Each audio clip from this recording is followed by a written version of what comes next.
Nagsisimula ang araw ni PO2 Mervin Alcaraz sa paggising ng maaga.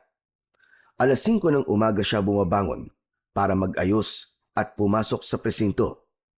Naliligo siya ng mabilis, nagsusuot ng uniforme at dumaraan sa maliit na karinderya para doon na mag-almusal.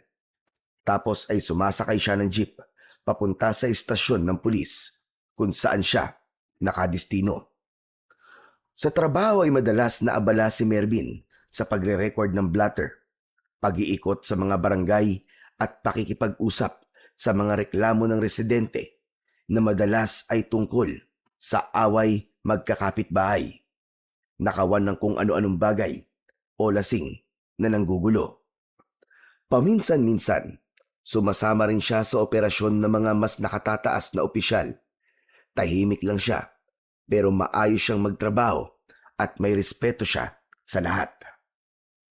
Pagkatapos ng kanyang duty, ay umuuwi siya sa inuupahang kwarto sa isang lumang apartment building sa May Recto. Kumakain siya ng hapunan sa isang tapsilugan at pagkatapos ay nanonood siya ng balita sa maliit na TV at minsan ay nag-eehersisyo bago matulog. Araw-araw, pareho lang ang routine niya at sanay na siya sa ganoong buhay.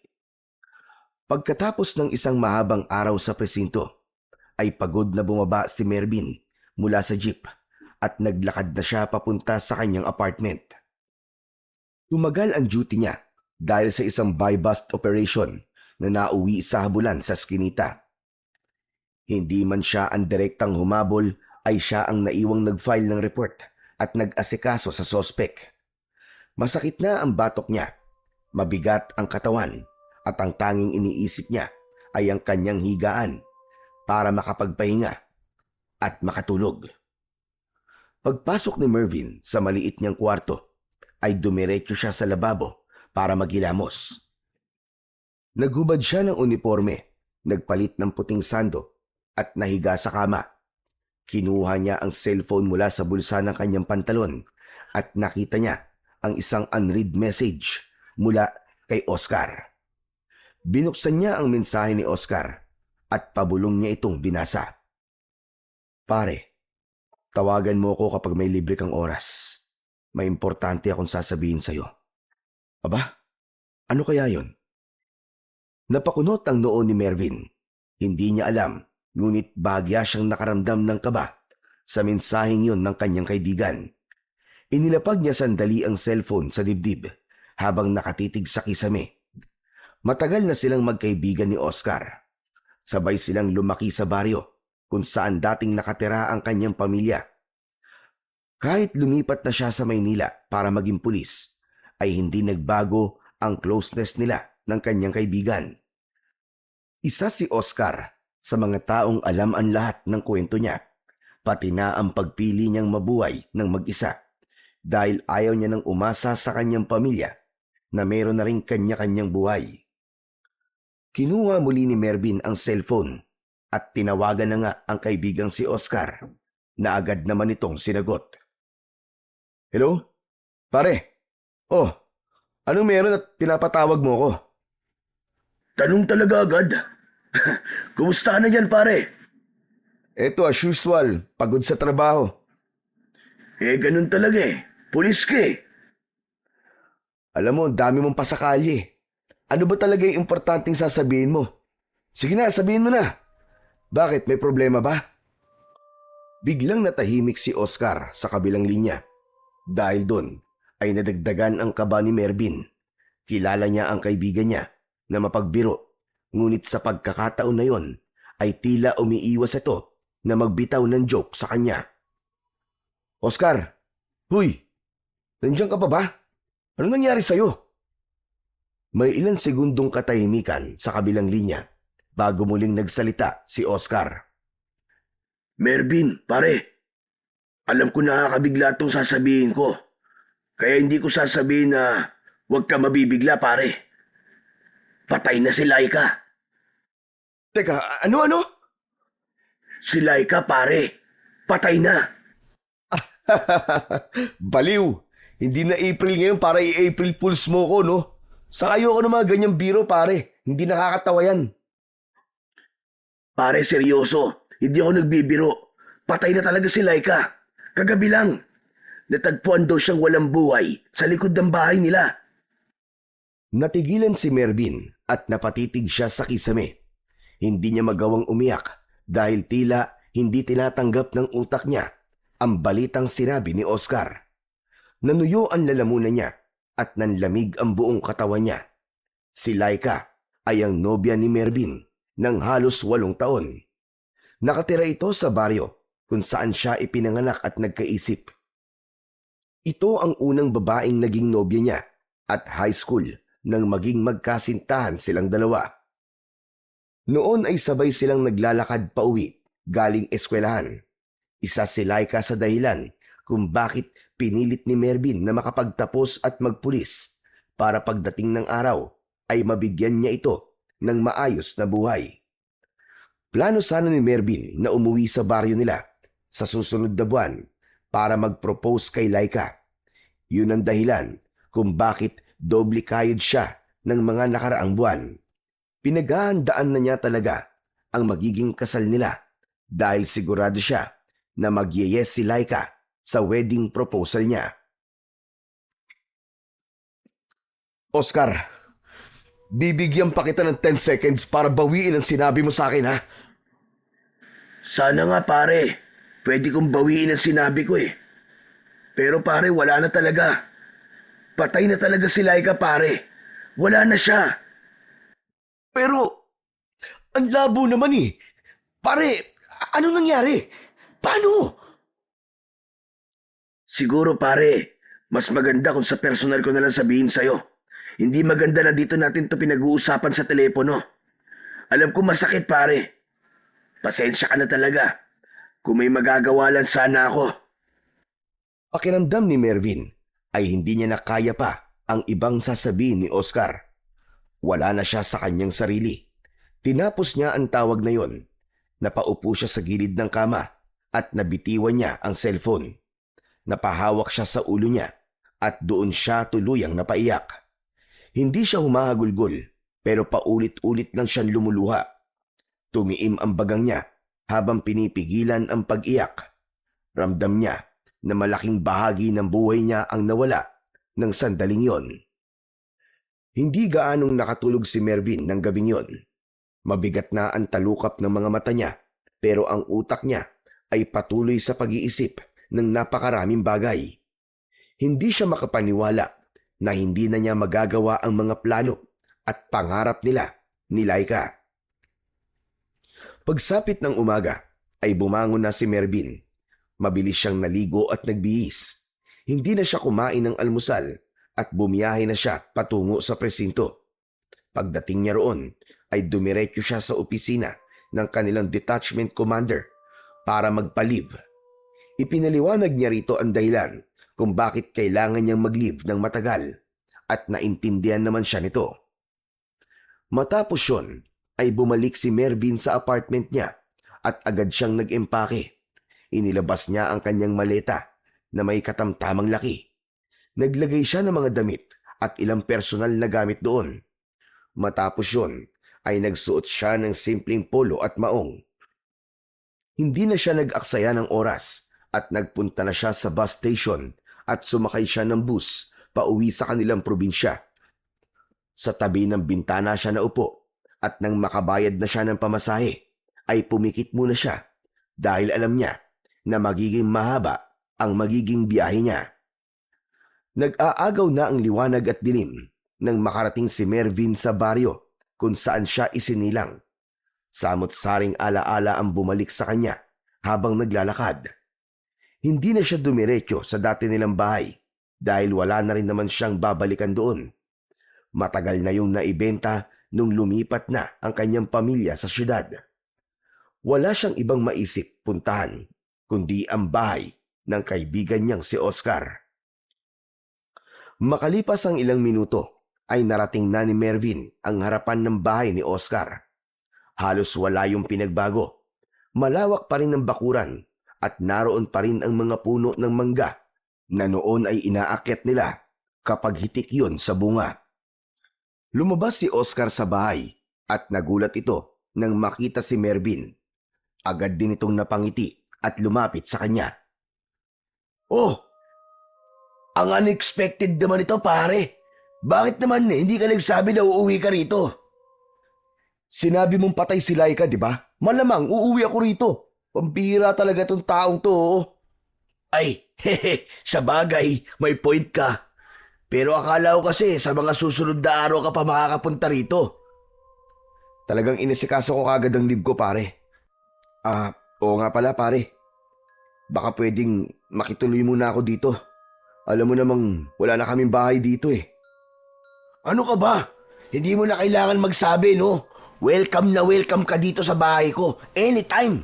Saka, maganda nga yun eh. Para may kasama na ako rito. Maraming salamat, pare. O tara, sa loob na tayo magkwentuhan. Saka, para makapagpahinga ka na rin muna. Alam ko na napagod ka sa biyahe. Kinuha ni Oscar ang maleta ni Mervin at nauna na itong pumasok sa loob ng bahay. Agad namang sumunod si Mervin dito. Malungkot siya dahil hindi bakasyon ang dahilan kung bakit siya umuwi sa baryo nila, kundi dahil namatay ang babaeng inakala niya na makakasama niya hanggang sa pagtanda. Pagpasok sa loob ay umupo si Mervin sa sopa, habang si Oscar naman ay dinulutan siya ng isang baso ng malamig na tubig. Umupo ito sa tabi niya at mataman siyang tinignan. Oscar, ano ba talaga nangyari kay Laika? Baka pwedeng sabihin mo na sa akin ngayon. Sigurado ka bang ready ka nang marinig ngayon, pare? Malalaman ko rin naman yan eh, kaya sabihin mo na. Hindi agad sumagot si Oscar. Tila nag-iipon muna ito ng lakas ng loob na sabihin kay Mervin ang dapat nitong malaman. Pare, pinatay siya. Natagpuan sa gubat ang katawan niya. Ha? Sinong pumatay sa kanya, pare? Hindi sino, pare. Ano? Teka. Anong ibig mo sabihin? Pare, may hinala ang mga tao rito na hindi raw tao ang pumatay kay Laika, pare. Ang sabi nila, aswang daw ang pumatay sa girlfriend mo. Napakunot ang noo ni Mervin. Napailing siya at bahagyang natawa. Ang labo naman, pare. Aswang! Pare, hindi totoo mga aswang. Kung pinatay si Laika, sigurado ko na tao ang may gawa nun sa kanya. Pare, hindi din ako naniniwala dati. Pero nang makita kong bangkay ni Laika, parang gusto ko nang maniwala na may aswang talaga na gumagala dito sa baryo natin. Bakit? Ano bang itsura ng katawan ni Laika nang makita nyo? Bakit nasasabi mong aswang ang pumatay sa kanya? Pasensya na, pare. Sa susunod ko na lamang sasabihin. Alam ko magiging sobrang sakit ito para sa iyo eh. Nang makita kasi namin ang bangkay ni Laika, pare, ay marami siyang kagat sa iba't ibang parte ng katawan niya na parang nilapa siya ng isang mabangis na hayop. Tapos, wakwak ang dibdib niya, pare. May laslas din siya sa magkabilaan niyang pulso. Nagpatuloy sa pagsasalita si Oscar, pero tila wala nang naintindihan si Mervin sa iba pa nitong mga sinabi. Hindi niya kayang maisip ang kalunos-lunos na kamatayan na sinapit ng kanyang pinakamamahal na nobya. Nanginig ang buo niyang katawan at ang mga luha na kanina pa niya pinipigilan ay tuluyan ng kumawala mula sa kanyang mga mata. Umusog si Oscar palapit kay Mervin at tinapik niya ang likod nito. Hindi na ito nagsalita habang patuloy siya sa kanyang pagluha. Nang kumalma si Mervin, ay tahimik siyang pumasok sa bakanting kwarto na inihanda ni Oscar para sa kanya. Malinis ang kama, meron dong aparador at isang bentilador. May kalakihan din ang bintana, kaya mukhang presko ang silid. Itinabi ni Mervin pansamantala ang maleta sa gilid ng aparador at naupo siya sa gilid ng kama. Pumikit siya at nabuo sa kanyang isipan ang maganda at maamong muka ni Laika. Lahat ng masasayang alaala nila ay bumalik sa kanya. Gaya na lang ng madalas nilang pagpunta sa tabing ilog para magpiknik. Ang pagkikwentuhan nila ng kung ano-anong bagay at kung ano-ano pa. Patawarin mo ko, Laika. Patawad. Patawad kung wala ako sa tabi mo para protektahan ka. Mula sa bulsa ng kanyang pantalon ay kinuha niya ang isang maliit na kulay pulang kahon. Binuksan niya yon at tumambad sa kanya ang isang diamond ring na pinaghirapan niyang pag-ipunan ng ilang buwan. Tinitigan niya yon habang unti-unting namumuo ang luha sa kanyang mga mata. Hindi niya na yon maisusuot kay Laika. Hindi niya na rin maririnig ang sagot nitong oo. Napayuko si Mervin habang hawak ang singsing. Pumunit sa katahimikan ng silid ang mahihina niyang hikbi. Alam niya na mahirap at masakit pero kailangan niyang tanggapin na hanggang doon na lamang ang kwento nila ni Laika at maaaring sa kabilang buhay na sila muling magkasama. Pagsapit ng 10:00 ng gabi ay lumabas na si Mervin sa kwarto. Mabigat pa rin ang pakiramdam niya at wala siyang ganang kumilos pero alam niya na hindi pwedeng nasa kwarto lang siya at nagmumukmok.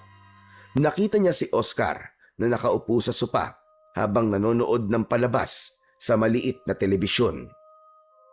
Uy pare, gising ka na pala. Nakapagpahinga ka na ba ng maayos pare? Hindi masyado. Paulit-ulit ako nagigising eh.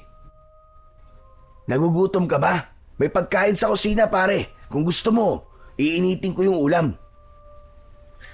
Wala pa akong ganang kumain pare. Gusto ko lang sanang pumunta sa burol ni Laika. Gusto ko na siyang makita pare. Sa pagkakaalam ko, parang bukas pa yata dadating ang katawan niya sa bahay nila pare. Inaayos pa raw kasi grabe raw talaga yung mga sugat niya eh. Alam mo na, nasabi ko naman sa'yo kung anong nangyari sa kanya, di ba? Naiintindihan ko pare. Pero ang hindi ko maintindihan ay ang sinasabi mong aswang ang pumatay kay Laika.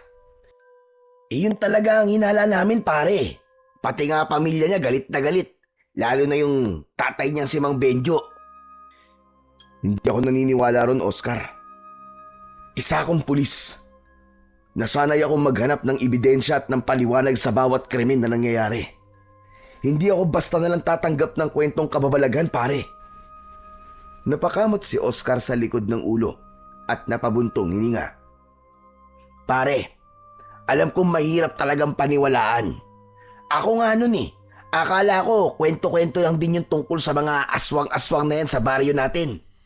Tapos yun na nga, biglang nangyari yung kay Laika. Hindi ko talaga makakalimutan yung itsura ng katawan niya pare. Nakakaawa. Hindi talaga yung kayang gawin ng isang tao. Kahit sabihin na adik o kaya ay lasing. Ayoko munang maniwala pare. Kailangan ko ng matibay na ebidensya sa sinasabi mo na aswang ang pumatay kay Laika. Pero wala ka ba napansin kay Laika bago mangyari ang pagpatay sa kanya? May mga kakaiba ba sa kilos niya? Pare naman, ginagamit mo na ang pagkapulis mo sa akin eh. Parang iniimbestigahan mo na ako niyan eh. Sagutin mo na lang ang tanong ko pare. Napakunot ang noon ni Oscar at nag-isip ito ng ilang segundo bago sumagot. Meron pare. Mga 2 o 3 araw bago siya mamatay, ay parang balisa siya pare. Tahimik lang palagi at parang may iniisip. Tapos isang gabi, tinanong niya ako kung paano raw pumunta sa Maynila. Sabi ko nga bakit hindi niya sa'yo itanong kasi ikaw ang nasa Maynila. Malay ko ba sa pagpunta sa syudad? Hindi pa nga ako nakakaalis sa baryo natin, no? Hindi ba niya sinabi pare kung bakit niya gustong pumunta sa Maynila? Hindi. Siguro. Baka naman gusto lang niya makita ka. Hindi ba? Matagal-tagal na rin yung huling beses na umuwi ka rito eh. Natahimik si Mervin at naglaro sa isip niya ang imahe ni Laika. Sa loob niya ay may pakiramdam siya na parang may mali sa pagkamatay ng kanyang nobya. Naramdaman niya ang pag-usbong sa puso niya ng pagnanais na alamin kung ano talaga ang nangyari. O paano pare? Mauna na ako matulog ha. Kapag nagutom ka, may pagkain sa kusina. Sige pare, maraming salamat. Humikab muna si Oscar at nagkamot ng tiyan bago pumasok sa kwarto nito. Naiwan si Mervin na nakaupo pa rin sa sopa. Tumayo siya at lumapit sa bintana. Hinawi niya ng bahagya ang kortina at tumingin sa labas. Walang katao-tao sa daan. Noon ay hindi ganun ang lugar na yon. Kahit liblib ang baryo nila, kapag ganung oras ay may mga tao pa rin sa labas. Marami pa rin mga batang naglalaro. Paulit-ulit na bumalik sa isip ni Mervin ang mga sinabi ni Oscar. Ang itsura ng katawan ni Laika. Ang balak raw nitong pumunta ng Maynila at ang hinalang aswang ang may kagagawan sa pagpatay dito. Pero sa isang pulis na gaya niya, na sanay sa lohika at ebidensya, ay mahirap paniwalaan ang mga ganong kwento. Hindi nagtagal ay bumalik na si Mervin sa kwarto niya at humiga. Nais niyang matulog pero sadyang mailap pa rin ang antok sa kanya. Tumayo si Mervin at lumabas ng bahay. Huminga siya ng malalim habang niyayakap siya ng malamig na hangin. Tumingin siya sa kawalan at hindi niya namalayang tumulo na pala ang luwa sa kanyang pisngi. Pakiramdam niya ay panaginip lang ang lahat ng yon. Kung alam lang sana niya na mangyayari yon, ay umuwi na lang sana siya sa baryo nila at doon naghanap ng trabaho. Baka kung malapit lang siya kay Laika, ay hindi ito mapapatay sa isang karumal-dumal na paraan. Kinabukasan ng umaga, ay nasa hapagkainan si Mervin dahil hinihintay niya si Oscar na lumabas para bumili ng kanilang almusal. Nakatitig siya sa kawalan at laman pa rin ng isip niya si Laika. Makalipas ang ilang sandali, ay dumating na si Oscar. May dala itong 2 plastik na may lamang pansit at isang supot ng pandesal. Inilapag nito ang mga yon sa lamesa. Kumain na tayo, Mervin. Masarap yung pansit ni Aling Lita. Ay, oo nga pala pare. Narinig ko sa usapan sa labas na naiuwi na raw sa bahay nila ang katawan ni Laika. Pupunta na ako ron ngayon pare. Gusto ko na siya makita. Mabilis na tumayo si Mervin. Napatayo rin si Oscar at humarang sa daraanan niya. Sandali lang pare. Kumain na muna tayo. Pwede naman tayo magpunta ron pagkatapos natin mag-almusal eh. Gusto ko na siya makita pare. Ngayon na. Alam ko pare. Pero hindi ka pa kumakain simula kagabi. Pare, kailangan mo ng lakas. Maawa ka naman sa sarili mo. Natigilan si Mervin. Naramdaman niya ang pag-aalala ng kaibigan niyang si Oscar sa kanya. Kaya muli siyang bumalik sa pagkakaupo at sinimulang kumain kahit wala siyang ganang kumain. Matapos mag-almusal, ay kagad na naglakad sina Mervin at Oscar papunta sa bahay ni Laika. Tahimik lang sila pero hindi nagtagal ay hindi na nakatiis si Oscar na magtanong. Paring Mervin, sigurado ka ba talaga na gusto mo siyang makita? Handa ka na ba talaga pare? Alam ko mas lalo ako masasaktan kapag nakita ko siya. Pero sigurado na ako pare. Kailangan kong makita si Laika. Pero alam mo, naisip ko na siguro kung nandito lang ako, hindi mangyayari yung kay Laika eh. Kahit paano, may kasalanan pa rin ako sa nangyari. Bilang boyfriend niya, ako dapat ang nagpoprotekta sa kanya. Ano ka ba pare? Wala kang kasalanan sa nangyari kay Laika. Wala sa atin ang may kagustuhang mangyari yun sa kanya. Ang may kasalanan dito ay kung sino o ano ang pumatay sa kanya. Sandaling natahimik si Mervin. Binilisan niya ng bahagya ang hakbang. Ngunit nang matanaw na niya ang bahay ni Laika, ay nakaramdam siya ng panghihina. Lalo na nang makita niya ang mga pinapasok na bulaklak sa loob ng bahay at ang tinatayong tolda sa harapan. Sa pagdating ni Mervin sa tapat ng bahay ni Laika, ay nakita nila ang mga taong abala sa pag-aayos para sa unang araw ng burol ni Laika. 2 palapag ang bahay ni Laika. Yun ang pinakamalaking bahay sa baryo nila dahil may kaya sa buhay ang pamilya nito. Maya-maya pa ay lumabas sa bahay ang tatay ni Laika na si Mang Benjo. Matangkad ito at matikas ang pangangatawan. Nagtama ang mga mata nito at ni Mervin. Hindi nagdalawang isip si Mervin na lumapit kay Mang Benjo. Tito Benjo, nakikiramay po ko. Salamat, Mervin. Salamat at dumating ka. Sigurado ako na gusto ni Laika na nandito ka. Nakikiramay din ako sa'yo. Tito, pwede ko na po ba siyang makita?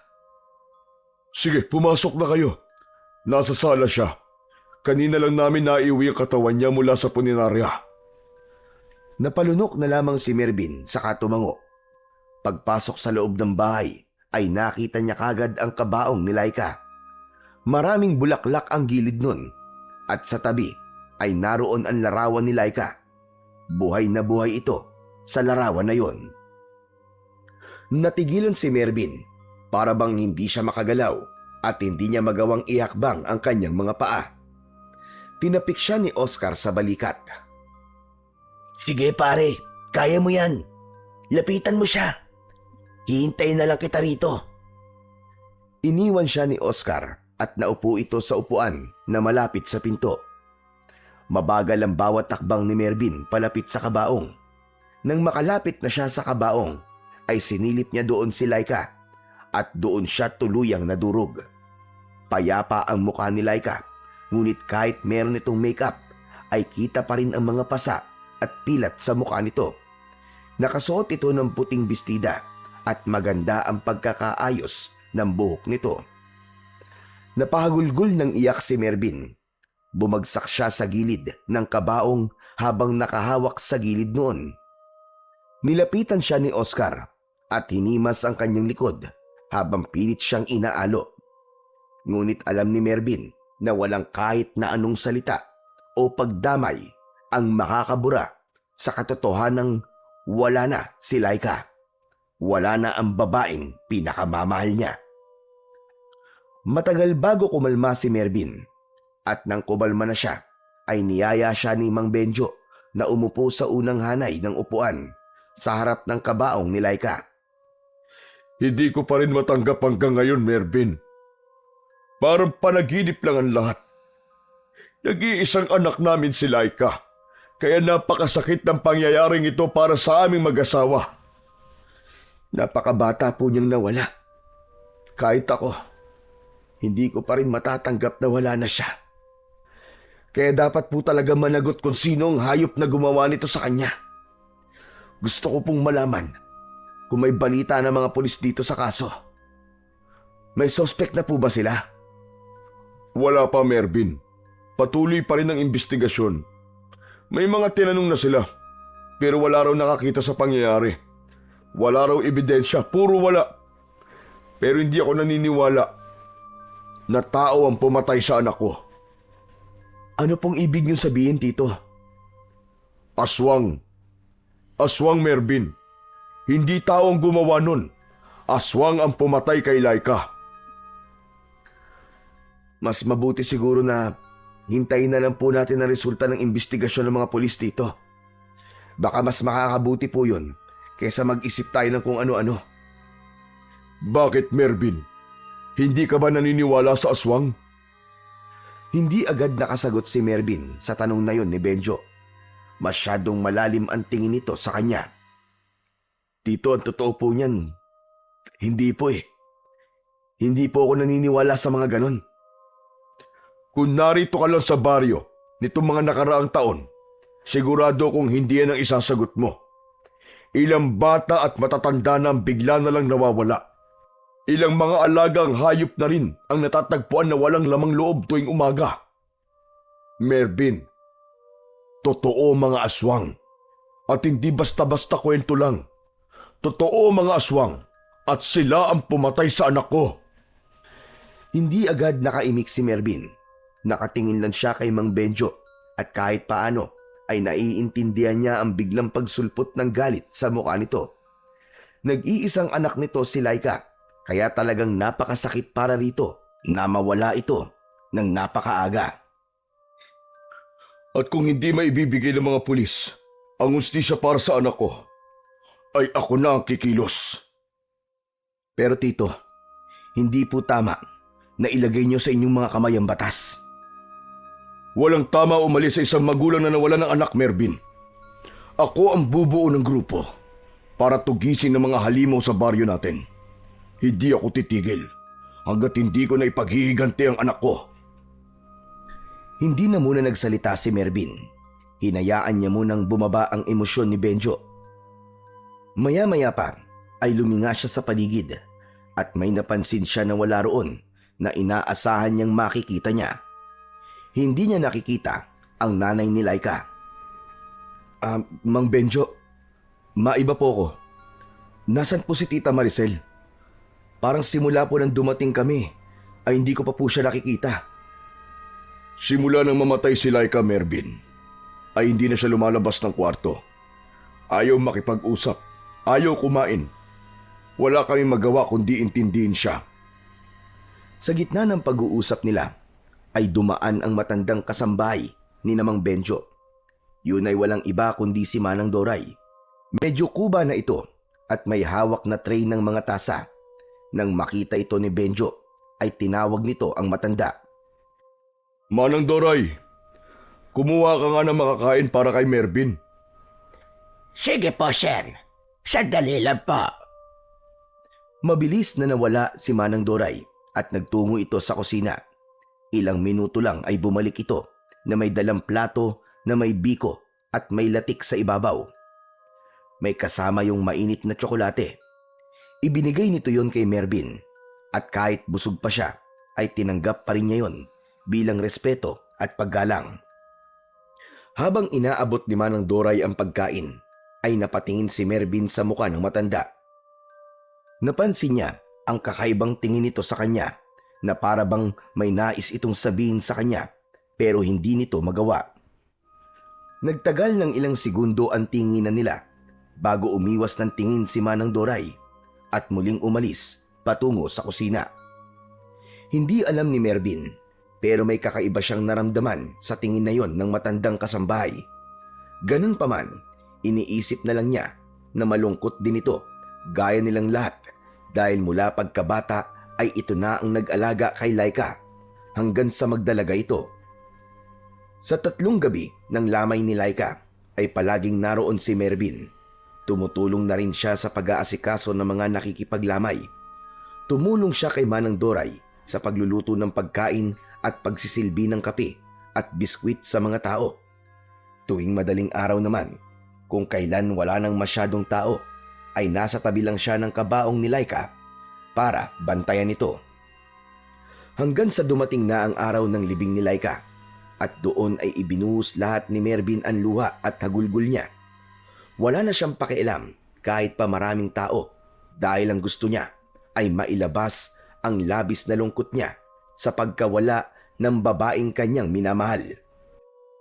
Habang tinatabunan ng lupa ang kabaong ni Laika, ay piping nangako dito si Mervin na hindi siya aalis ng baryo nila nang hindi nabibigyan ng hustisya ang pagkamatay nito. Pagkatapos ng libing ni Laika, ay sabay na umuwi sina Mervin at Oscar.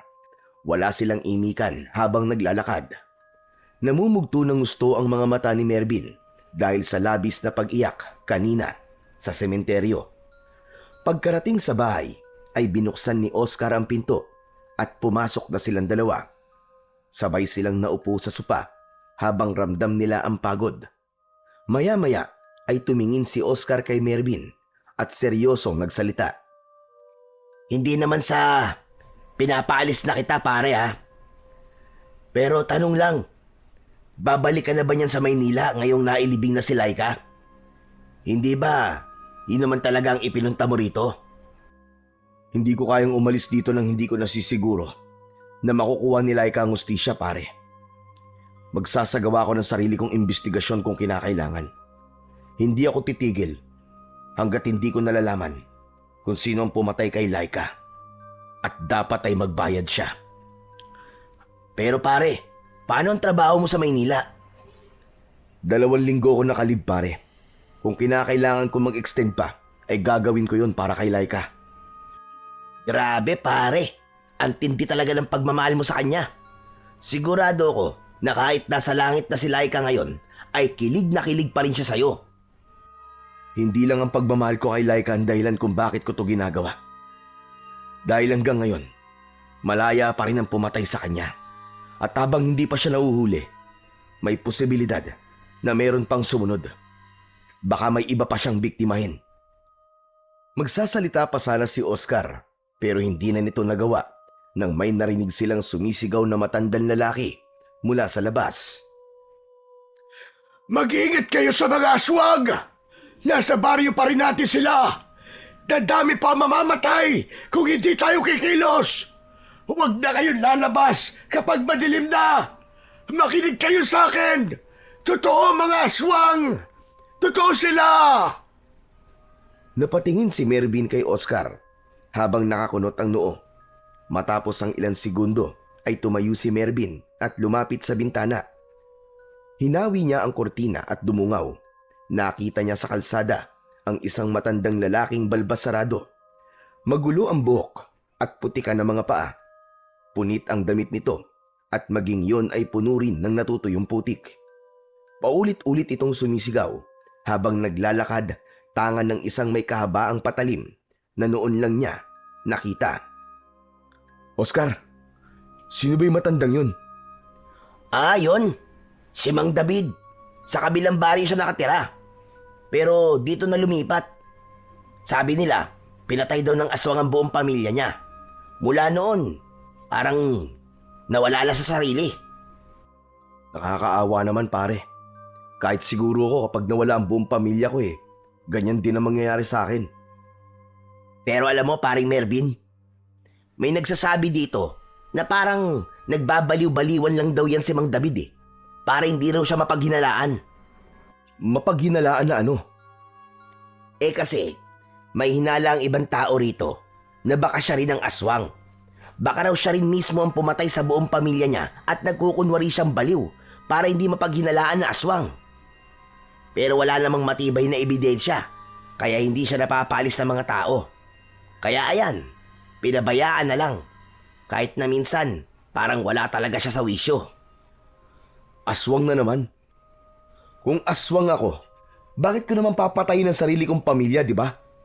Ang mga tao talaga kung minsan, basta may masisi lang. Yun ay base lang sa mga naririnig ko, pare. Hindi rin ako sigurado kung totoo o hindi. Habang pinagmamasdan ni Mervin si Mang David, ay napansin niyang may 3 batang lalaki na sumusunod sa matanda. May hawak ang mga yon ng mga bato at labis siyang nagulantang nang biglang pinagbababato ng mga bata si Mang David, kung saan-saan tinamaan ng matanda, habang ang mga bata naman ay tuwang-tuwa, lalo na nang mapalood sa lupa si Mang David.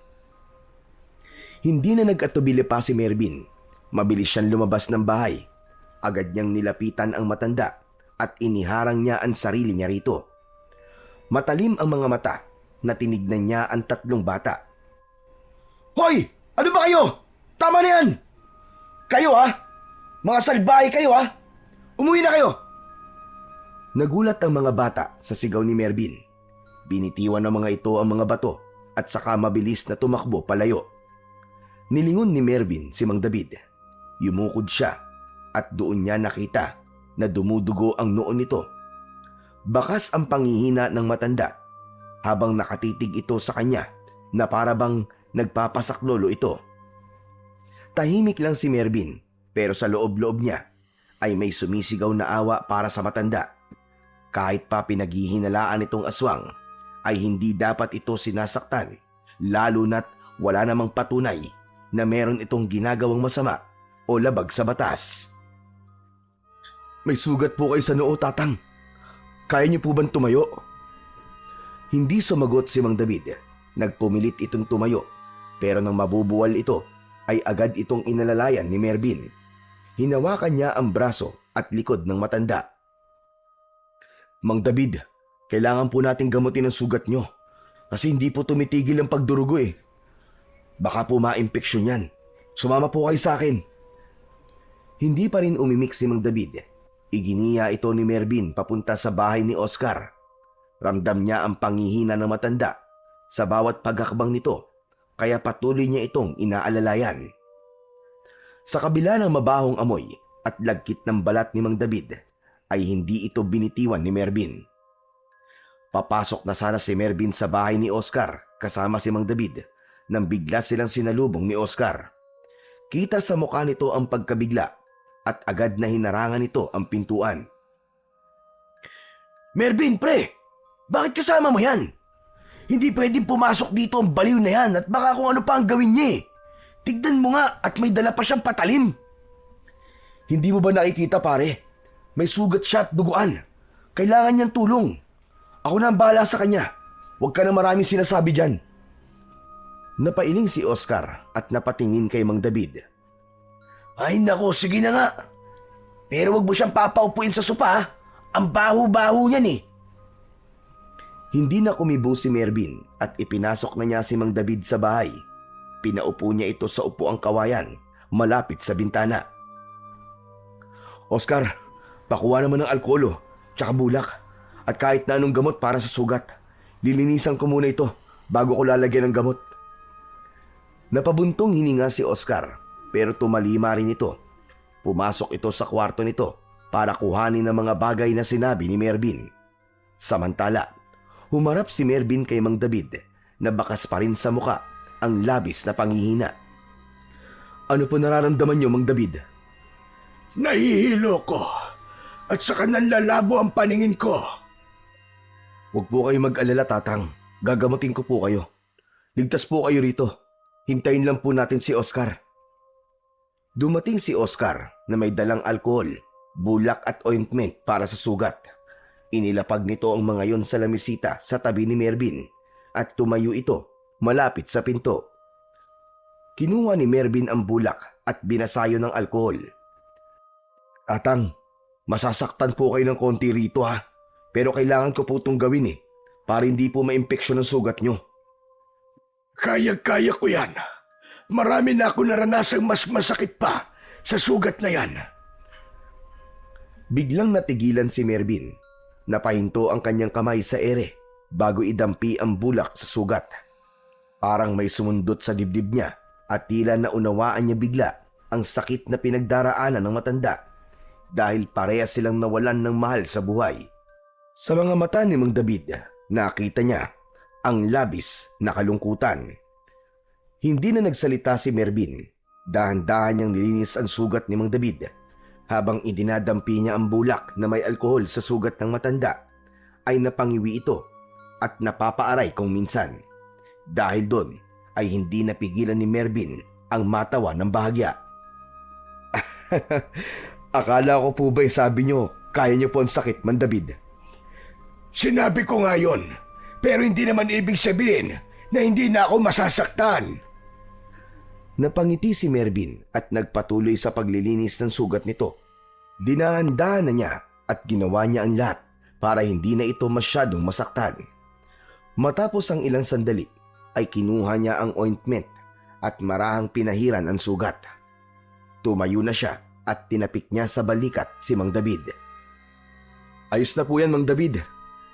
Basta po wag na po kasi kayo masyadong maglalabas ng bahay niyo para hindi na rin po kayo pagkatuwaan ng mga bata." Tumango lamang si Mang David habang nakasandal pa rin sa upuan. Napansin naman ni Mervin na nanginginig ang matanda at nahinuha niyang gutom na gutom ito. Nagtungo siya sa kusina at napansin niya ang 2 piraso ng turon na nakapatong sa maliit na platito sa mesa. Kinuha niya yon at nang balikan niya si Mang David ay inabot niya ito roon. "Mukhang gutom na gutom po kayo, Tatang. Kainin niyo po muna ito bago po kayo umalis." "Hoy! Merienda ko yan mamaya eh. Bakit mo naman ipapakain yan, pare?" "Kahit 10 turon, bibilang kita, Oscar. Gutom na yung tao. Pambihira ka naman oh. Hayaan mo na." Walang nagawa si Oscar nang simulan ng kainin ni Mang David ang turon. Ikinuha niya rin ito ng 1 baso ng tubig para meron itong panulak. Tahimik lamang na pinapanood ni Mervin si Mang David habang kumakain. Hindi niya maisip na dahil sa may problema ito sa pag-iisip ay nakakaranas ito ng ganong uri ng pananakit. Makalipas ang ilang minuto ay naubos na ni Mang David ang turon. Inabot dito ni Mervin ang 1,500 piso na hindi naman ito tinanggihan. Mang David, ibili niyo po yan ng pagkain niyo mamaya ha. Sa tagal ko na rito sa baryo, ngayon lang may nagpakita sa akin ng kabutihan. At sa isang dayo pa talaga. Hindi po ako dayo dito, Mang David. Dito po ako'y pinanganak. Sa Maynila lang po ako nagtatrabaho, kaya matagal po ako nawala dito. Aba, teka. Anong sinasabi mong ngayon ka lang nakaranas ng kabutihan, Mang David? Minsan inaabutan din naman kita ng pera. Nakalimutan mo na ba yon? Barya lang ang binibigay mo, Oscar. Hindi kagaya nito, 500 piso. Napakamot sa batok si Oscar at talagang napahiya. Habang natatawa na lang si Mervin, maya-maya ay matamang tumingin si Mang David kay Mervin. Ano nga palang pangalan mo? Mervin po. Maraming salamat, Mervin. Likas ang kabutihan sa iyong puso. Aalis na ako. Sigurado po ba kayo na kaya niyo na po maglakad? Gusto niyo po bang iatid ko po kayo sa bahay niyo? Hindi na kailangan. Nakapagpahinga naman na ako kahit papano. Maraming salamat ulit sa iyo, Mervin. Tahimik lang na tumango si Mervin. Tumayo na si Mang David at naglakad palabas ng bahay. Nang makalayo na ito, ay agad na sumingot si Oscar na para bang meron itong inaamoy na kung ano.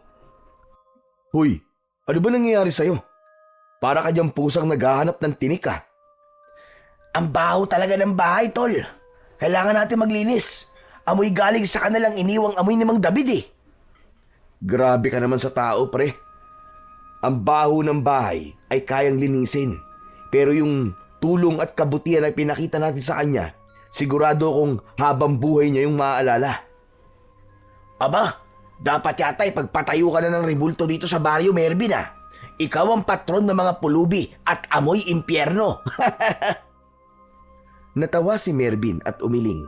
Matapos yun, ay tinulungan na lang niya si Oscar na maglinis ng bahay nito para huminto na ito sa pagrereklamo ng amoy ng bahay dahil kay Mang David. Habang nagpupunas si Mervin ng mesa sa sala, ay napatingin siya sa upuang kawayan kung saan kanina umupo si Mang David. May kung anong makinang sa ilalim nun na agad na umagaw ng pansin niya. Yumuko at sumilip siya sa ilalim ng upuan. Kinuha niya ang bagay na naroon at napagtanto niya na yun ay may kahabaang patalim na dala ni Mang David. Kakaiba ang itsura ng naturang patalim. Nasa tansya ni Mervin ay 2 dangkal niya ang haba. Ang talim nun ay parang kahugis ng kidlat na medyo pabaliko. Mapusyaw na puti ang kulay nun na parang maihahalin tulad sa marmol. Ang hawakan naman nun na gawa sa matibay na uri ng kahoy ay may mga nakaukit na simbolo na hindi niya mawarian kung ano. Tumindig si Mervin at lumapit kay Oscar na noon ay abala sa pagwawalis. Oscar, sandali. Tignan mo to. Oh, di ba kay Mang David yan? Bakit mo ninakaw sa kanya? Sira ulo. Sa tingin mo ba mukha ako magdanakaw? Naiwan niya to dun sa ilalim ng bangko. Kanina ko lang napansin. Palagi niyang dala yan kahit saan siya pumunta eh. Pero hindi naman niya yung ginagamit. Ang mabuti pa siguro ay ibalik natin to sa kanya. Tara, samahan mo ako. Napailing si Oscar, sabay buntong hinga. Ay nako pare, ang layo ng bahay ni Mang David, baka akala mo. Dun pa yon sa may tabing ilog. Ang sukal pa ng daan papunta dun. Saan nakakatamad pre? Babalik din yun dito para kunin yun, kaya huwag ka na magpapagod na puntahan siya. Saglit na natigilan si Mervin. Tinignan niya muli ang patalim. May kung anong hindi niya maipaliwanag na pakiramdam habang hawak niya yon. Maingat niyang inilapag ang patalim sa ibabaw ng mesa at ibinalik na niya ang atensyon sa paglilinis. Manaka-naka ay hindi niya maiwasang muling sulyapan ang kakaibang patalim habang si Oscar ay patuloy na nagwawalis at nag-aayos. Ang isip ni Mervin ay abala pa rin sa iniwang bagay ni Mang David. Naging mahirap para kay Mervin ang mga sumunod na araw. Gabi-gabi siyang umiiyak ng tahimik sa kwarto niya habang hawak ang larawan ng namayapa niyang nobya. Hindi pa rin siya makapaniwala na wala na si Laika. Parang panaginip pa rin ang lahat at minsan ay iniisip niya na magigising na lang siya at buhay pa pala si Laika. Tuwing umaga ay palaging nagpupunta sa sementeryo si Mervin upang dalawin at dalhan ng bulaklak si Laika sa libingan nito. Umuupo siya sa tabi ng puntod nito at kinakausap niya ito na para bang nasa tabi niya lamang. Nakipag-ugnayan din siya sa mga pulis ng bayan pero wala pa ring malinaw na sospek ang mga ito sa pagkamatay ni Laika. Lalong lumalim ang kalungkutan ni Mervin dahil pakiramdam niya ay mahaba pa ang laban nila para makamit ang hustisya.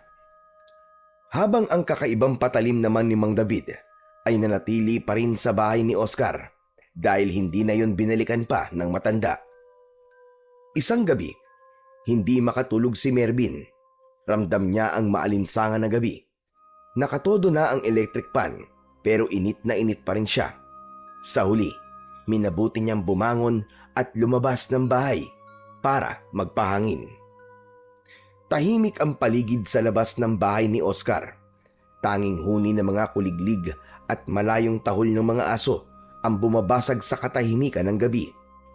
Tumayo siya sa tapat ng bahay. Subalit maya-maya, sa gilid ng kanyang paningin ay may napansin siyang gumagalaw sa kalsada. Isang nilalang ang naglalakad ng mabagal. Dahil sa madilim ay hindi makita ni Mervin ang itsura ng naturang nilalang. Kumabog ng malakas ang dibdib ni Mervin habang sinusundan ng mata niya ang kilos ng nilalang. Nang mapalingon nito sa direksyon niya ay nanlamig ang buo niyang katawan nang makita niya ang mapupulan nitong mga mata na tila nagliliwanag sa gitna ng dilim. Biglang tumakbo ang nilalang patungo kay Mervin. Habang palapit ito ay doon niya nakita ang nakakatakot nitong anyo. Malahalimaw ang itsura nun at meron itong matutulis na mga ngipin at kuko. Hindi na nag-aksaya ng panahon si Mervin. Agad siyang pumasok sa loob ng bahay pero bago pa man niya ito maisarado ng tuluyan ay naramdaman niyang merong pumipilit na buksan yun mula sa labas. Pinigilan niya na mabuksan ang pinto. "Oscar! Oscar, gising! May tao sa labas! Adik yata, bilisan mo!" Hindi nagtagal ay lumabas si Oscar sa kwarto nito. "Ano? Ano ba nangyayari? May adik sa labas, tol! Kumuha ka ng kahit anong pwedeng armas, bilisan mo!" "Sandali lang, anong kukunin ko? Itak, kutsilyo, kahit ano! Pamalo, basta kahit na ano!" Nataranta si Oscar. Nagmamadali itong naghalungkat sa mga kabinet at ilalim ng lamesa. Sa itsura ni Oscar ay napagtanto ni Mervin na tila nawala ito sa sarili dahil sa shock kaya hindi ito nakapag-isip ng maayos. Patuloy pa rin ang pagyugyug sa pinto. Nanginginig si Mervin habang maigpit na nakadiin ang balikat niya sa pinto upang hindi yun mabuksan ng nilalang na nasa labas. Sa gitna ng tensyon sa loob ng bahay at habang pinipilit ni Oscar na makahanap ng kahit na anong maaaring gamiting sandata, ay napatingin si Mervin sa mesa sa sala. Nakapatong doon ang kakaibang patalim na naiwan ni Mang David nung nakaraang araw. "Oscar! Oscar, dito! Dali, yung patalim ni Mang David! Nasa lamesa! Iabot mo sa akin!" "Ay, oo nga pala! Sandali lang!" Mabilis na kinuha ni Oscar ang patalim, sabay abot kay Mervin. Nang mahawakan ni Mervin ang sandata, ay parang may malamig na enerhiyang dumaloy mula sa hawakan nito, papunta sa kanyang mga ugat. Nanindig ang balahibo niya at parang may nagising na kung ano sa loob ng kanyang katawan. Umalis na si Mervin sa pinto at tuluyan niyang binuksan yun. Buong lakas niyang sinipa ang tiyan ng nilalang at tumilapon ito sa lupa. Lumabas si Mervin, tangan ang kakaibang patalim. Bago siya naging pulis, ay nagsanay siya ng tanto jutsu. Isa yung uri ng Japanese martial arts na nakatuon sa paggamit ng patalim. Doon, hindi lang siya basta tinuruan na gumamit ng patalim bilang armas, kundi tinuruan din siyang magbasa ng galaw ng kalaban at umatake gamit ang mabilis, tiyak at nakamamatay na galaw. Sumugod ang nilalang na parang hayok sa dugo. Mabilis na gumalaw si Mervin at iniwasan niya ang matutulis nitong mga kuko. Yumuko siya at ginamit niya ang patalim para saksakin ito sa braso. Bumaon ang patalim sa nilalang at malakas itong napasigaw na para bang isa itong mabangis na hayop. Mabilis na lumayo kay Mervin ang nilalang habang hawak ang dugo ang braso. Sa isang iglap ay tumalikod ito at mabilis na tumakbo papalayo. Naispasa na yung habulin ni Mervin pero naglaho na ito sa dilim at hindi niya na nalaman kung saan yon nagpunta. Nang masiguro ni Melvin na hindi na babalik ang nilalang, ay bumalik na siya sa loob ng bahay habang humihingal pa rin. Isinara na niya ang pinto. Nakita niya si Oscar na nakatayo sa may gitna ng sala. Nakanganga ito at nanlalaki ang mga mata. Tila hindi ito makapaniwala sa nasaksihan nitong pakikipaglaban niya sa nilalang na hindi niya alam kung ano o kung sino. Sarado mo nga yung bibig mo.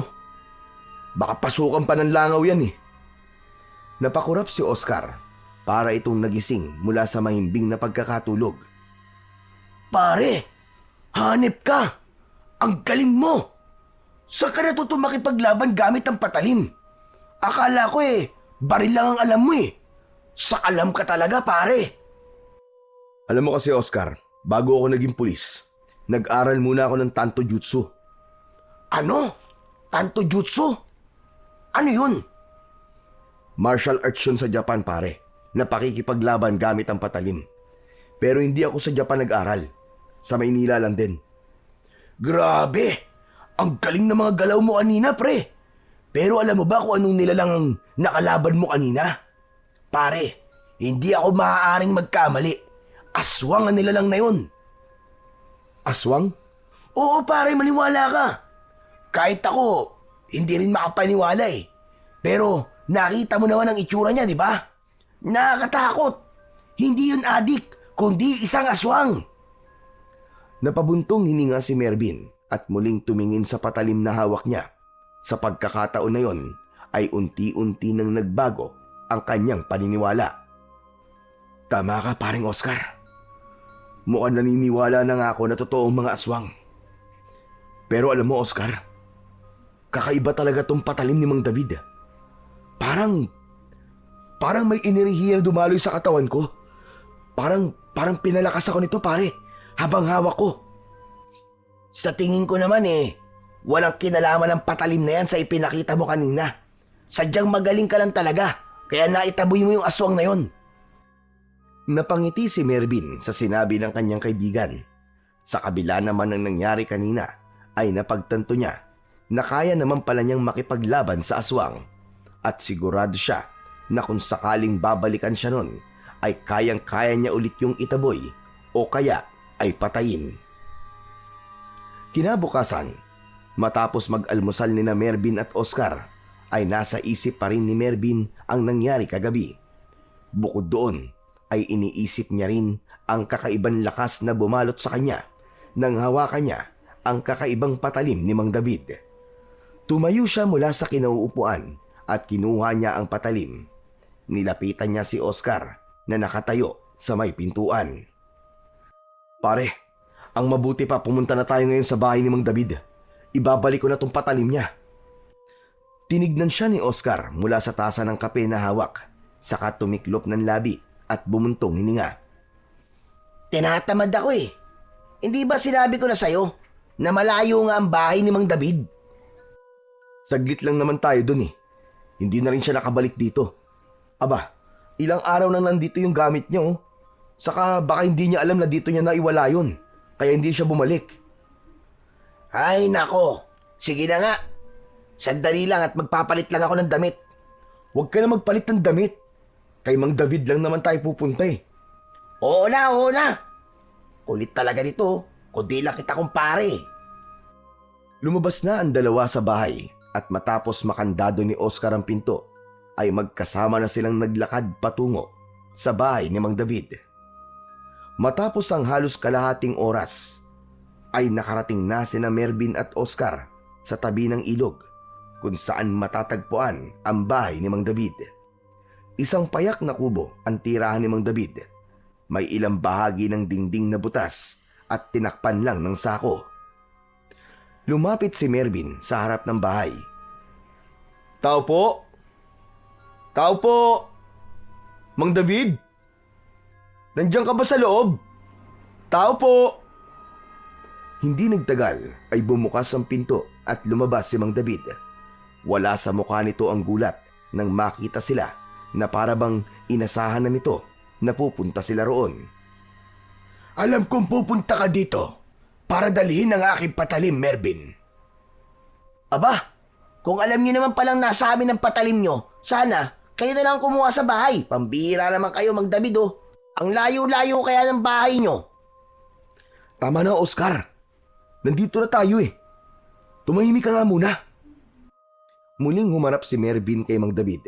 Humakbang siya para mas maging malapit siya rito. Naiwan niyo po to sa bahay ni Oscar, Mang David. Hindi niyo po siguro napansin na naiwan niyo to kasi parang wala po kayo sa sarili niyo nung umalis kayo noon.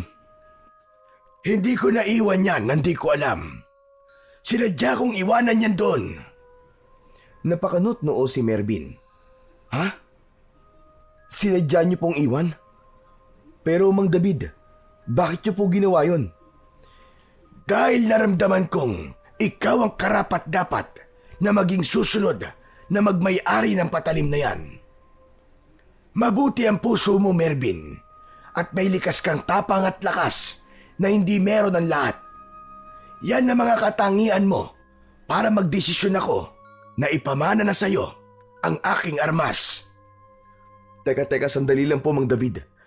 Naguguluhan po ako sa mga sinasabi niyo eh. Bakit niyo po ipapamana sa akin ang patalim na to? Oo nga naman, Mang David. Saka, kung pamamanahan niyo ang kaibigan ko, baka pwedeng kayamanan na lang.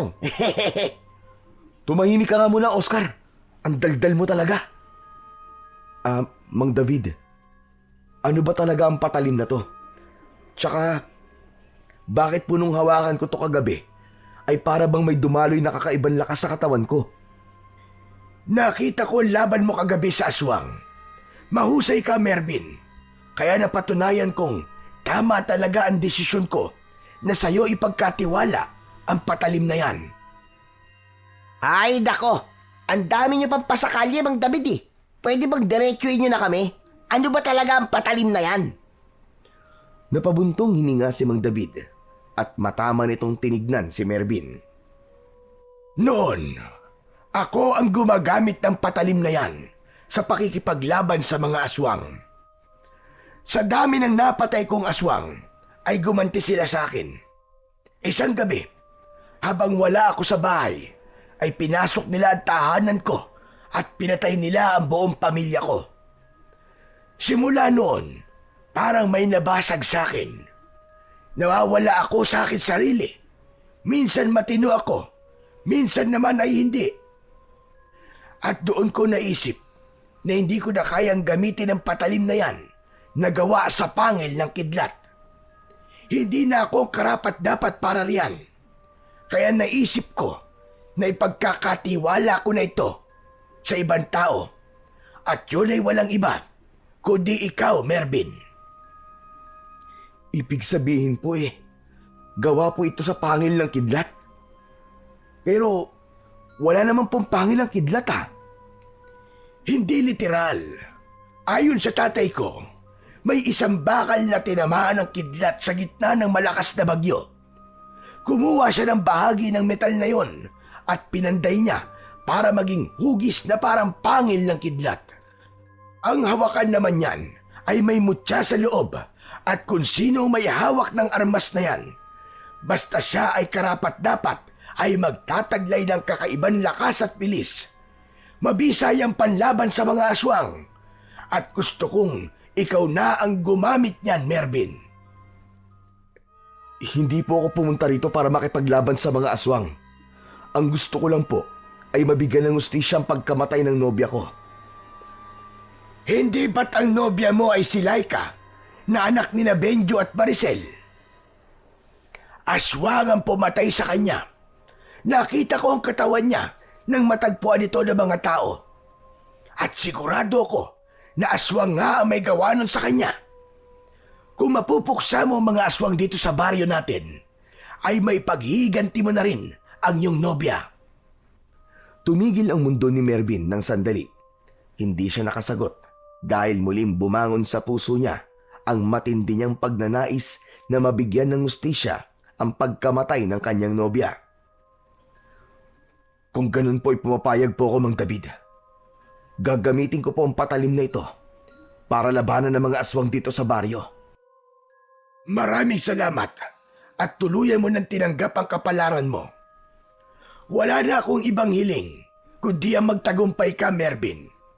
Talunin mo ang kadilimang bumabalot sa lugar na ito. Gamitin mo ang patalim na yan na gawa sa pangil ng kidlat. Muling tinignan ni Mervin ang hawak niyang patalim.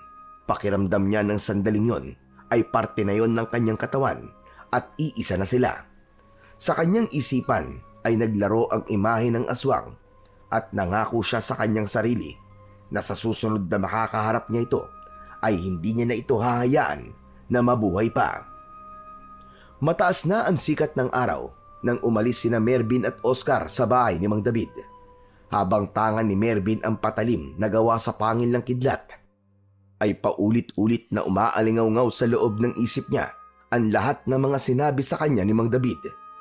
Hindi siya makapaniwala na nasa kamay na niya ngayon ang isang bagay na maaaring maging daan para sa kanyang paghihiganti, para sa namayapa niyang kasintahan. Naputol ang pag-iisip ni Mervin nang biglang nagsalita si Oscar. Pare, sigurado ka ba talaga na makikipaglaban ka sa mga aswang dito sa baryo natin? Hindi lang ako makikipaglaban, pare. Papatayin ko pa sila. Tama yan, para may pagiganti mo na rin si Laika. Hindi lang to para kay Laika. Para rin to sa mga tao sa baryong ito. Saka para sa mga taong naunang naging biktima ng mga aswang na yon. Dapat ay matapos ng pag-asik nila ng takot at kamatayan dito, pare. Alam mo, par, talagang humahanga ako sa'yo eh. Hindi na talaga mapipigilan ang tapang mo. Pero alam mo ba kung ano ang hindi ko mapipigilan? Ano, pare? Itong tiyan ko. Kanina pa kasi ito kumukulo eh. Kailangan ko na talagang gumamit ng banyo. Baka sumabog na to at dito pa ako magkalat. Walang iya ka. Kaya pala kanina pa mabaho eh. Nagtataka ako, wala naman tayong nadaan ng imbornal. Sige na. Mauna ka na sa bahay. At dadaan muna ako kina Laika. O sige pare, see you na lang sa bahay ah. Aray, ano ba itong tiyan ko? Nakadungaw na. Matapos yung sabihin ni Oscar, ay nagmamadali na itong tumakbo, palayo, habang hawak ang tiyan. Habang si Mervin naman ay naglakad papunta sa direksyon ng bahay ni Laika. Makalipas ang ilang minutong paglalakad, ay narating na ni Mervin ang harapan ng bahay ni Laika. Agad niyang nakita si Manang Doray na nagwawalis ng mga tuyong dahon sa harapan ng bahay. Nang umangat ang mukha ng matandang kasambahay, ay nagulat ito nang makita siya. Itinigil nito ang ginagawa at nagmamadaling lumapit sa kanya. Mervin, ikaw pala yan. Bakit ka nandito? Nandyan po ba si Tita Maricel at Tito Benjo? Gusto ko lang po sanang makipagkwentuhan sa kanila. Tumango si Manang Doray pero may bakas ng pag-aalala sa mukha nito. Nandito ka sila. Pero Mervin, may gusto ako sabihin sa'yo. May importanteng bagay ka dapat malaman. Ano po yun, Manang Doray? Bago pa man makasagot si Manang Doray, ay biglang bumukas ang pinto ng bahay. Lumabas mula roon si Benjo at tumayo ito sa may pintuan habang nakatingin ng matalim kina Mervin. Manang Doray, bumalik ka na sa ginagawa mo. Ay, magandang umaga po, Tito Benjo. Pero hindi siya pinansin ni Benjo. Tila wala itong narinig. Bagkus ay muli itong sumigaw kay Manang Doray. Narinig mo naman ako, di ba, Manang Doray? Bumalik ka na sa ginagawa mo. Pagkatapos nun ay pumasok na ulit si Benjo sa bahay at isinara ang pinto. Napakamot sa batok si Mervin at napatingin sa matandang kasambahay. Parang hindi yata maganda ang mood ni Tito Benjo ngayon ah. Babalik na lang po ako sa ibang araw. Pero Manang Doray, ano nga po pala yung sasabihin niyo po sa akin na importante? Hindi ko pala pwedeng sabihin sa iyo dito. Pero tungkol po ba saan ang sasabihin niyo? Mamayang gabi, mga bandang 12:00, magkita tayo sa may bukana ng gubat. Doon ko sasabihin sa iyo mga dapat mong malaman. Sa gubat? Ano po ba to, Manang Doray? Kinakabahan naman po yata ako sa inyo. May kinalaman po ba to kay Laika? Umalis ka na muna. Sige na, mamayang gabi na lang. Sasabihin ko sa iyo ang lahat-lahat. Hindi na nakasagot pa si Mervin dahil lumayo na ng tuluyan si Manang Doray sa kanya at bumalik na ito sa pagwawalis. Naglakad na rin siya palayo sa bahay ni Laika. Naalala niya na nung unang araw ng burol ni Laika ay naramdaman niya na parang may gusto nang sabihin sa kanya si Manang Doray. Napuno ng kuryosidad si Mervin at naisip niya na masasagot lamang ang kanyang mga tanong at pagtataka kung makikipagkita siya mamayang gabi kay Manang Doray. Pagdating ni Mervin sa bahay ni Oscar, ay agad siyang naupo sa sofa na nasa salas. Napailing siya habang nakatitig sa sahig. Paulit-ulit niyang binalikan sa isipan niya ang sinabi ni Manang Doray sa kanya kanina. Hindi siya mapalagay dahil ramdam niya na importante talaga ang sasabihin nito sa kanya. Nagsimulang mabuo sa isip niya ang samot-saring posibilidad, gaya na lang ng baka nalalaman nito ang tungkol sa pagkamatay ni Laika. Bumukas ang pinto ng banyo at mula roon ay lumabas si Oscar habang hinihimas ang tiyan. Sa wakas! Success! Oh pare, andito ka na pala. Ang bilis mo naman yatang nakabalik. Akala ko ba pupunta ka sa bahay ni Laika? Oo nga pare, kaso parang hindi maganda ang mood ng tatay ni Laika. Kaya umalis na lang ako. Sa ibang araw na lang ulit ako babalik doon para mangamusta. Umupo si Oscar sa kabilang dulo ng sopa. Ganun ba? Sayang naman. Malungkot lang yun kasi wala na ang anak niya. Yan nga rin ang naisip ko eh. Pero nakausap ko si Manang Doray at may sinabi siya sa akin. Gusto raw niya ako makausap mamayang gabi. Ang sabi niya ay may importante daw siyang sasabihin. Baka naman, magtatapat ng pag-ibig sa'yo si Manang Doray.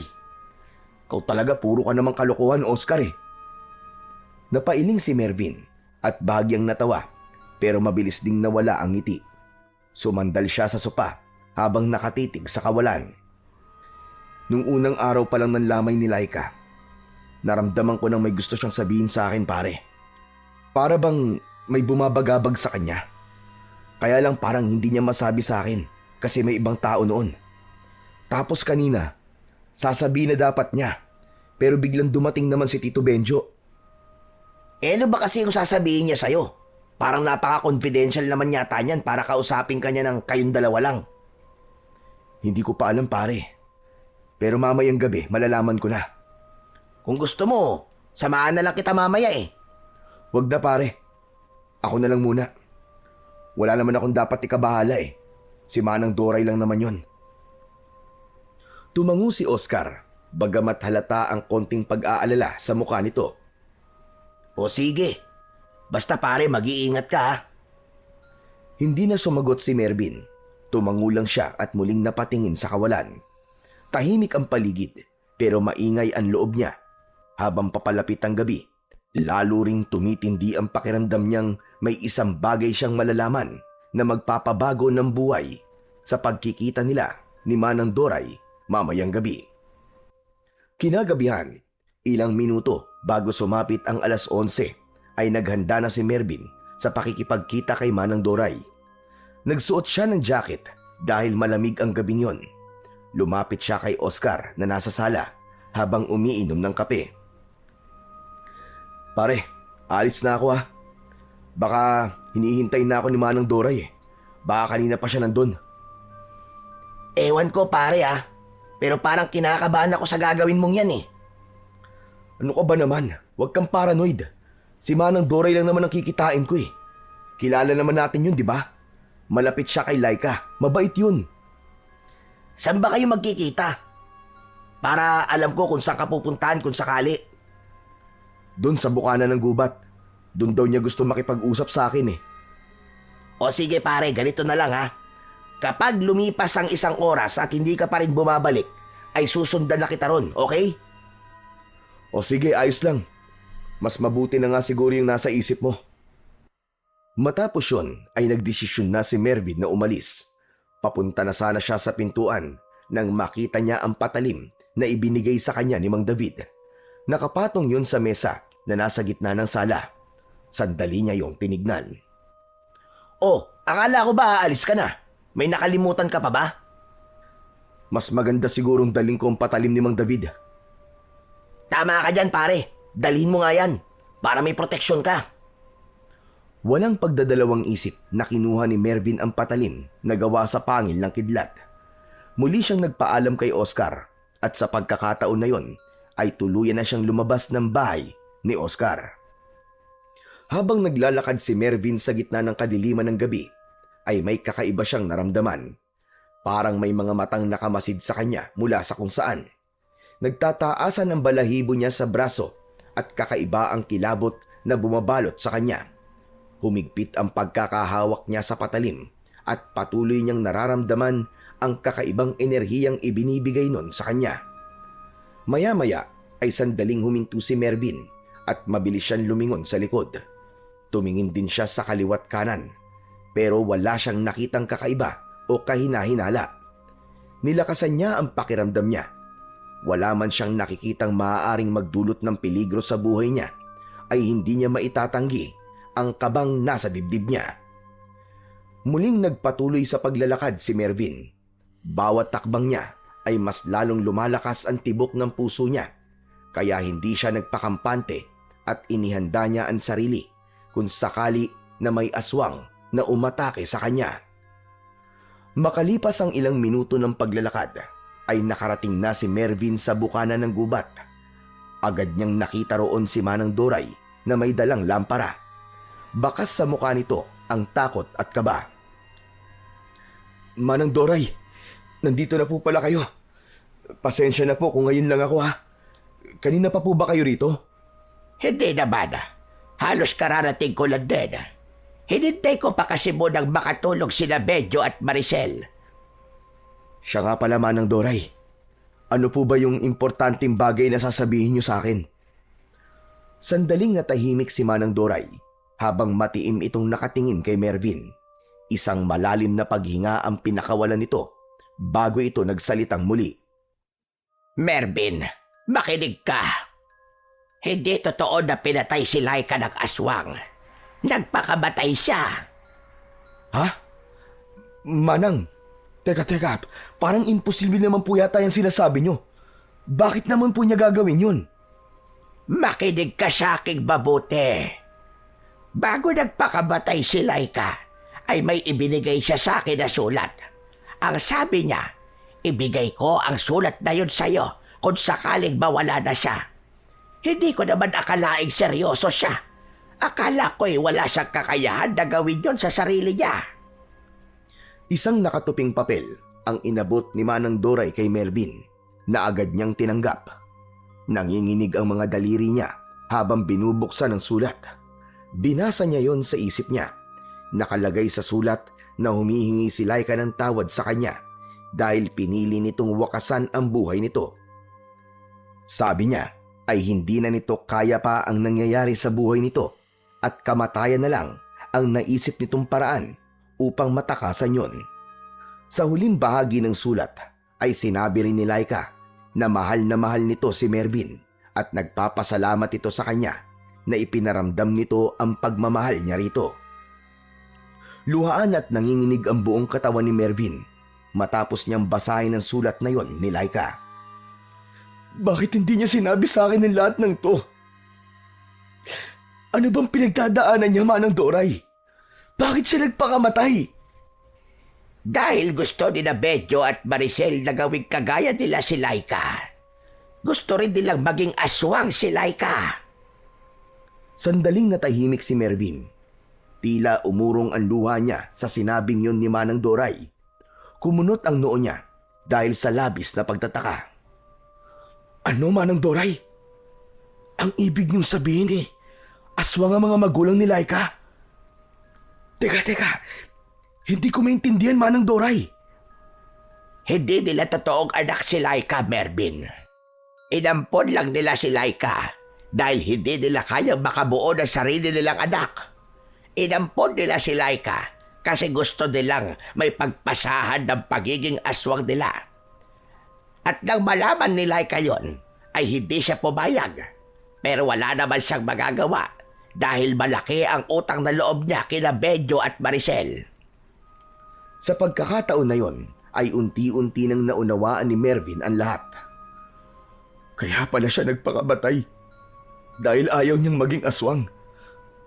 Pero kung totoong nagpakamatay si Laika, ay bakit parang nilapa ng mabangis na hayop ang katawan niya? Ang sabi pa ng mga tao ay aswang daw ang pumatay kay Laika base sa itsura ng katawan niya nang makita nila to. Sina Bedyo at Maricel ang gumawa nun sa katawan ni Laika. Nagmatagpuan nila ang katawan ni Laika sa kwarto na wala ng buhay, ay nataranta sila. Natakot silang malaman ng mga tao na nagpakamatay si Laika. Alam mong malaking kahihiyan yon sa kanila at baka ungkatin pa ng mga pulis kung bakit nagpatiwakal ang anak nila. Kapag nangyari yon, ay malalaman ng lahat na sila ang aswang sa baryo na ito. Kaya nag-anyong aswang sina Bedyo at Maricel at pinalabas nila na aswang ang pumatay kay Laika. Mga hayop sila. Ang galing nilang magpanggap. Mga demonyo. Matagal ko nang alam na aswang ang mag-asawa na yon.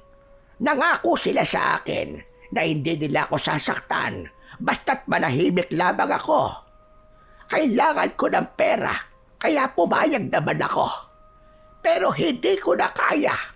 Lalo na ngayon na binaboy nila ang katawan ni Laika at mas lalo pang dumarami ang nagiging biktima nila. Hindi ko na kayang manahimik.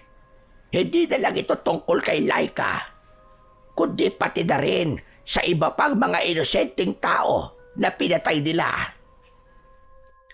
Mas sumigpit ang pagkakahawak ni Mervin sa patalim habang nakatingin siya kay Manang Doray. Alam niya na mahirap para rito na aminin sa kanya ang katotohanan, kaya't humanga siya sa tapang nito. Maya-maya pa ay isang kakaibang kaluskos ang narinig nila mula sa loob ng gubat. Mula roon ay may dalawang figura ang lumabas at habang papalapit yun sa kanila ay nalaman nila na sina Bedyo at Maricel ang mga yon. Marahan ng paglalakad ng dalawa. Walang emosyon ang mukha ng mga ito, ngunit nakakatakot ang paraan ng titig ng dalawa sa kanila. Huminto sina Bedyo at Maricel, ilan di pa ang layo kina Mervin at Manang Doray. Agad na iniharang ni Mervin ang sarili niya sa harap ni Manang Doray at sinalubong niya ang tingin ng mag-asawa. Dapat pala ay noon pa kita pinutulan ng dila, Doray. Masyado ka madaldal. Hindi ka marunong tumupad sa napag-usapan natin. Sa bagay, bakit nga ba kami nagtiwala sa'yo? Isa kang tao at ang mga tao ay hindi dapat pinagkakatiwalaan. Matagal ako nanahimik. Matagal ako nagtitiis. Pero tama na, Bedyo. Hindi na kaya ng konsensya ko mga ginagawa niyo sa baryo na ito. Panahon na para malaman ng lahat kung ano kayo. Sigurado ka bang malalaman ng lahat kung ano kami? Sa tingin ko, ay hindi yun mangyayari. Dahil sisiguraduhin ko na mamamatay kayong dalawa ngayong gabi. Matapos yun, ay sabay na nag-anyong aswang sina Bedyo at Maricel.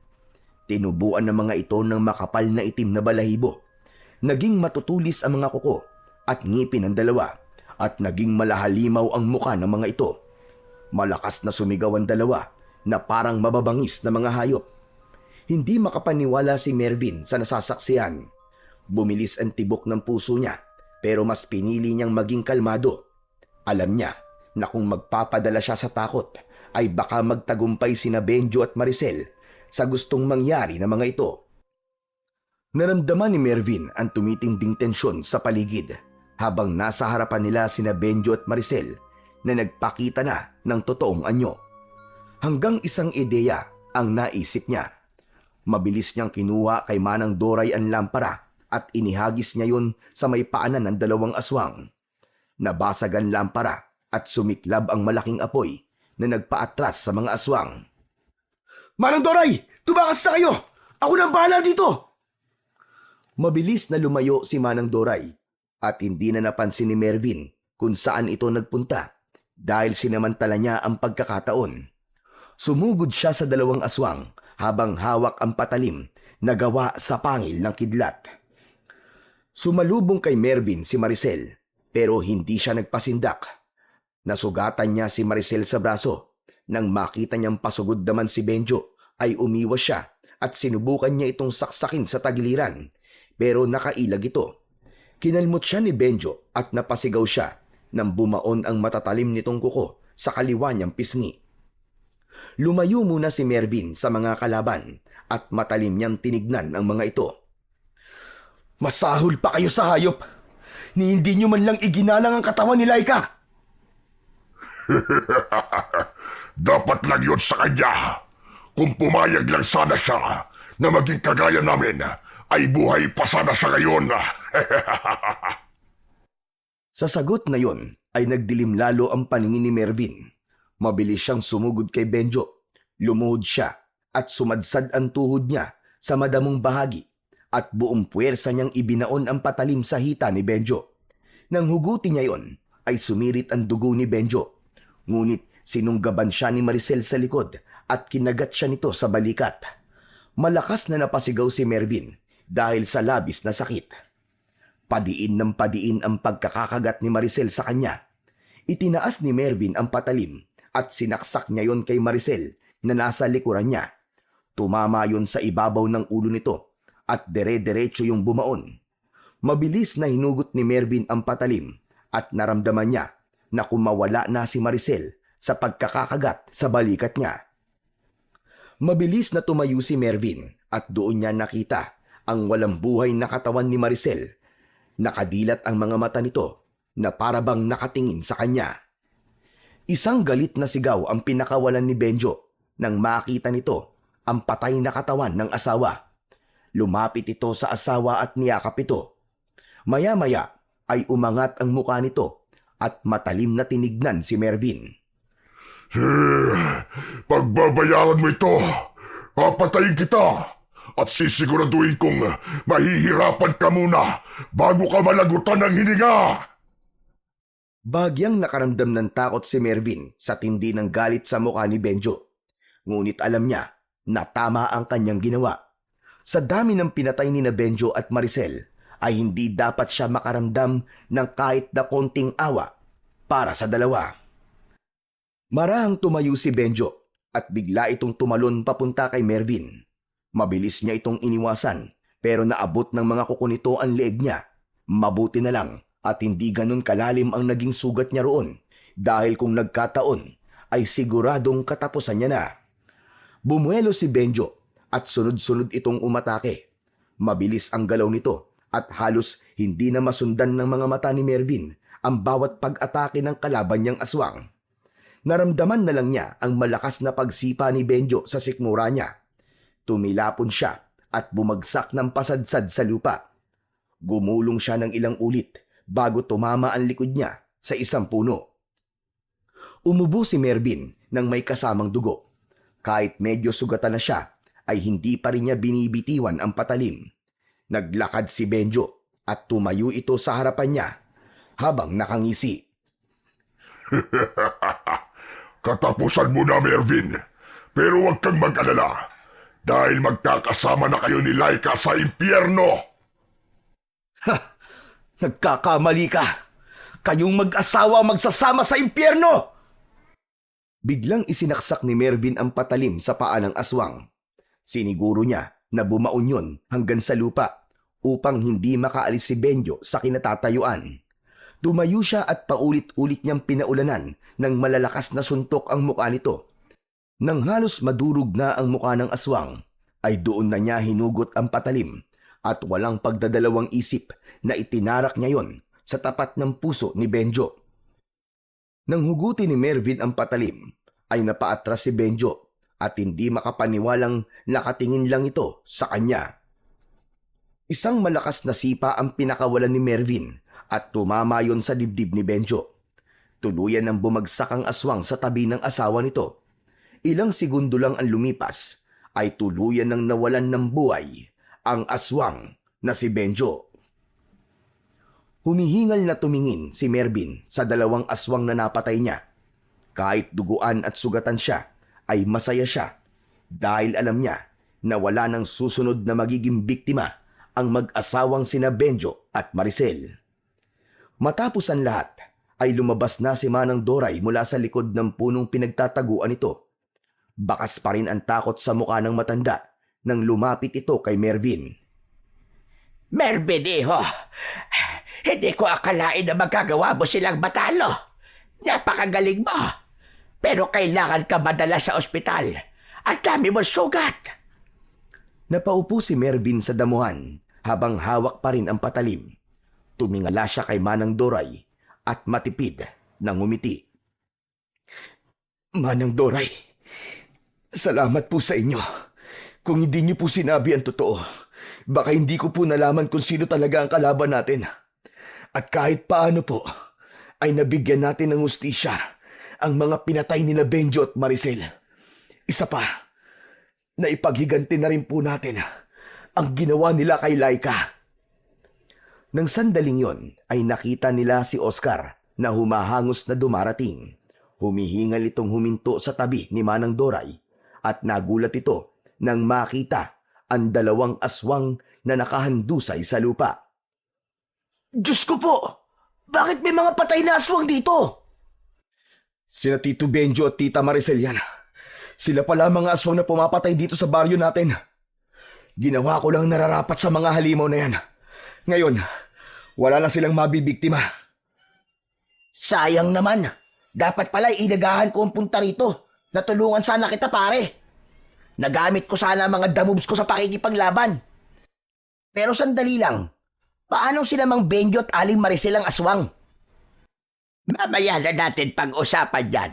Dali na muna natin si Mervin sa ospital. Tumayo si Oscar at agad itong lumapit kay Mervin. Inalalayan siya ni na Oscar at Manang Doray sa pagtayo hanggang sa paglakad palayo sa lugar na yon. Bagamat sugatan, ay masaya si Mervin dahil sa wakas ay makakapagpahinga na ang baryo nila mula sa takot sa mga aswang. Makalipas ang ilang araw ng pagpapagaling sa ospital, ay nakalabas na rin doon si Mervin. Pagbalik niya sa baryo, ay agad niyang pinuntahan si Mang David sa kubo nito upang magpasalamat. Salamat sa iyo, Mervin. Kung hindi ka dumating dito, malamang ay patuloy pa rin ang pag-aasik ng lagim ng mga aswang dito. Kaya lang, hindi pa rin ako makapaniwala na sina Benjo at Maricel pala ang mga aswang. Ako nga rin po, Mang David. Hanggang ngayon di pa rin po ako makapaniwala. Napakagaling nilang magtago at magpanggap. Gusto ko rin po magpasalamat sa inyo, Mang David. Kung hindi niyo po ipinagkatiwala sa akin ang patalim na gawa sa pangil ng kidlat, ay baka hindi po ako nanalo laban sa kanila. Hindi talaga ako nagkamali na ikaw ang pinagkatiwalaan ko. Simula ngayon, ikaw na ang bagong tagapangalaga ng patalim na yon. Alagaan mo ang sandatang yon dahil alam nating hindi pa rito nagtatapos ang lahat. Matapos yon ay nagpaalam na si Mervin kay Mang David at nagtungo naman siya sa sementeryo. Hawak niya ang isang bungkus ng puting rosas. Huminto siya sa harapan ng libingan ni Laika. Lumuhod siya at inilagay niya ang mga bulaklak sa tabi ng lapida nito. Laika, sana masaya ka na kung saan ka man naroroon ngayon. Sana nahanap mo na ang kapayapaan na matagal mo nang hinahanap. At naniniwala ako na darating din ang panahon na magkikita at magkakasama tayong muli. Pero sa ngayon, tatanggapin ko na kailangan kong mabuhay nang wala ka na sa tabi ko. Makalipas ang ilang minuto, ay nagpaalam na si Mervin kay Laika. Tumayo na siya at naglakad papalayo sa puntod ng kanyang nobya.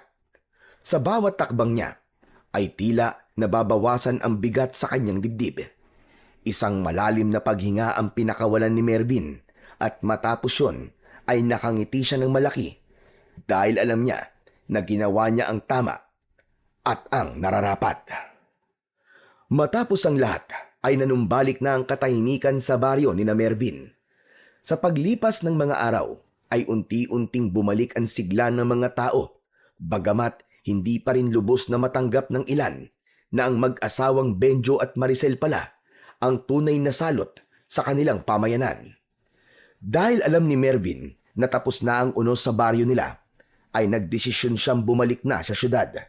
Si Mang David naman ay nakatanggap ng tulong dahil na rin sa koneksyon ni Mervin at ginamot ito sa isang mental health hospital sa lungsod. Makalipas ang ilang buwan ay gumaling na ito at sa kauna-unahang pagkakataon, matapos ang ilang taon, ay nawala na ang takot ng mga tao kay Mang David at hindi na ito nakatanggap ng pangungutya at pananakit sa mga tao. Si Mervin naman ay bumalik na rin sa kanyang trabaho bilang isang pulis Maynila. Ngunit sa puso niya ay dala pa rin niya ang mga karanasan niya sa baryo nila. Patuloy niyang pinangangalagaan ang patalim na gawa sa pangil ng kidlat, hindi lang bilang sandata, kundi bilang simbolo ng kanyang paniniwala na anumang laban at pagsubok ang dumating, ay kaya niya yung harapin at malagpasan. Nanatili ring buhay sa alaala ni Mervin si Laika, ang babaeng minahal niya at naging ugat upang mailabas niya ang totoong lakas at tapang na meron siya.